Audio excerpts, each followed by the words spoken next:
জি আসলে সেট থেকে আর বেরোতেন না, এবং অনেক সময় সেটা একটা কিরকম একটা অদ্ভুত সিচুয়েশন হয়ে যেত যে এই লাইটটা না ঠিক মতন হয়নি, কিন্তু উনি তো সরছেন না।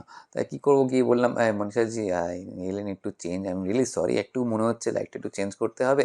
হ্যাঁ হ্যাঁ নিশ্চয়ই নিশ্চয়ই, করো করো করো। বলছে তাহলে I need little bit more time. হ্যাঁ হ্যাঁ হ্যাঁ, কোনো অসুবিধা নেই, আই এম সো সরি। না না, why are you sorry, you should do this properly. So she was really really very accommodative. এরকম ডিরেকশনের ক্ষেত্রেও হয়েছে, উনি বসে আছেন, শটটা হয়তো জানলার বাইরে থেকে আমরা কিছু একটা দেখছি, সেখান থেকে প্যান করে ঘরের ভেতরে দেখা যাচ্ছে উনি বসে আছেন, এই ধরনের শট, এবং জানলার বাইরে যে জায়গাটা দেখা যাচ্ছে সেই অ্যাকশনটা তৈরি করতে হয়তো সময় লাগছে, কিন্তু উনি বসে আছেন। This was a very learning experience also, কি একজন ভালো আর্টিস্ট কীরকমভাবে আর কি অন্যান্য কলাকুশলীদেরকে হেল্প করেন।